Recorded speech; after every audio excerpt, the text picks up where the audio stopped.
திண்டுக்கல்லில் ஏடிஎம் இயந்திரத்தில் வைப்பதற்காக கொண்டு செல்லப்பட்ட 29 லட்சம் ரூபாய் பணத்தை 3 பேர் சேர்ந்து கொள்ளையடித்துள்ளனர்.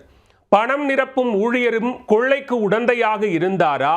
விசாரணையில் தெரிய வந்தது என்ன? திண்டுக்கல் மாவட்டம் வத்தலகுண்டு அடுத்த விரிவீடு பகுதியைச் சேர்ந்தவர் நாகார்ஜுன். தனியார் ஏடிஎம்மில் பணம் வைக்கும் ஏஜென்சி நடத்தி வரும் முருகன் என்பவரிடம் நாகார்ஜுன் உட்பட 2 பேர் பணியாற்றி வருகின்றனர். இவர்கள் 18 ஏடிஎம்களில் பணம் வைக்கும் பணியில் ஈடுபட்டு வருகின்றனர். நாகார்ஜுன் கடந்த வெள்ளிக்கிழமை மாலை வத்தலகுண்டு, பட்டிவீரன்பட்டி, கே சிங்காரக்கோட்டை, செம்பட்டி உள்ளிட்ட ஏடிஎம்களில் பணம் வைத்திருக்கிறார்.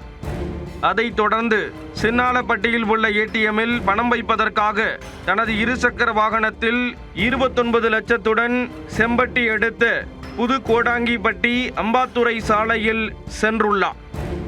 அப்போது புது கோடாங்கிப்பட்டி அடுத்த டாஸ்மாக் கடை அருகே இவரை வழிமறித்த 3 மர்ம நபர்கள் இவரின் கழுத்தில் கத்தியை வைத்து கொலை செய்து விடுவோம் என மிரட்டி ரூபாய் 29 லட்சத்தை பறித்துவிட்டு தப்பி ஓடிவிட்டனர். அதிர்ச்சி அடைந்த நாகார்ஜுன் இது குறித்து ஏஜென்சி உரிமையாளர் முருகனுக்கு தகவல் கொடுத்துள்ளார். முருகன் செம்பட்டி காவல் நிலையத்தில் புகார் செய்துள்ளார். இந்த புகாரின் பேரில் ஒட்டஞ்சத்திரம் டிஎஸ்பி கார்த்திகேயன் விசாரணை நடத்தி வருகிறார்.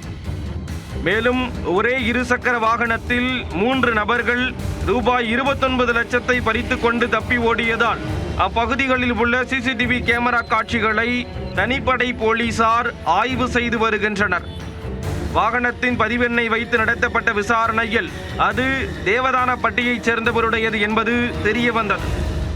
ஏடிஎம்மில் பணம் வைக்க சென்ற நாகார்ஜுனும் தேவதானப்பட்டியைச் சேர்ந்தவர் என்பதால் நாகார்ஜுனுக்கும் கொள்ளையடித்து சென்றவர்களுக்கும் தொடர்பு இருக்கலாம் என்ற கோணத்தில் தீவிர விசாரணை நடத்தி வருகின்றனர்.